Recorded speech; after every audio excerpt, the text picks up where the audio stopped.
Magandang umaga mga ka-happy hour. Narito ang mga balita para sa MBC TV Network News Update 9 AM edition. Sistematikong karahasan sa mga paaralan, kailangang tugunan. Kailangang tugunan ang sistematikong karahasan sa mga paaralan, kasabay ng paghahanda sa pamamagitan ng active shooting drills, ayon kay Teachers Dignity Coalition spokesperson Jim Lester Veleno. Aniya, hindi na lamang isolated ang mga insidente at kailangan ding matukoy at matugunan ang mga ugat ng karahasan sa mga paaralan. Yes po sir, ito nga yung unfortunately bago lang itong programa sa ating ahensya, yung active shooting drill. At matagal na po itong ginagawa ng mga private schools, even here at abroad. So ito lang po ay isang hakbangin para sa mga ginitong mga pangyayari, pero dapat mas tugunan natin yung pinakaugat.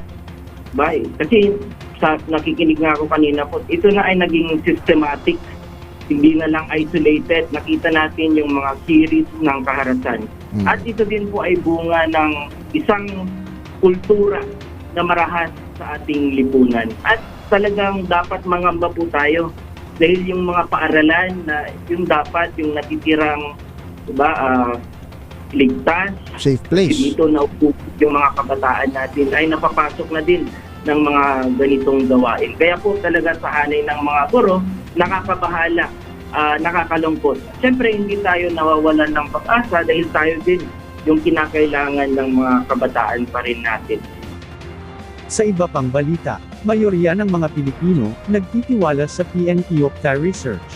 2 sa kada 3 Pilipino ang tiwala at positibo ang pagtanggap sa Philippine National Police batay sa resulta ng second quarter 2026 tugon ng masa survey ng Opta Research. Batay sa survey, lumalabas na 65% ng respondents ang nagsabing nagtitiwala sa PNP, 13% ang hindi nagtitiwala, at 23% ang hindi makapagpasya, samantala, 63% naman ang nagsabing satisfied sila sa performance ng PNP kumpara sa 17% na dissatisfied.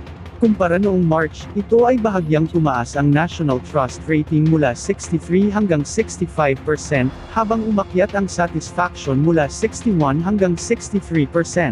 Pinakamataas ang trust rating ng PNP sa Visayas na may 70%, sinundan ng Balance Luzon na may 69% at Mindanao na may 67%, mas mababa naman ang naitalang tiwala sa National Capital Region o NCR na nasa 40%. Pinakamataas din ang satisfaction sa performance ng PNP sa Visayas at Mindanao na parehong 67%, habang 65% naman sa Balance Luzon at 43% sa National Capital Region.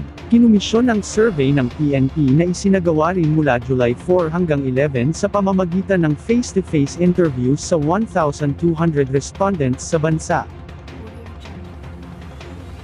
At yan ang mga balita para sa MBC TV Network News Update 9 AM edition. Abangan ang mga susunod na balitaan mamaya para sa 10 AM edition.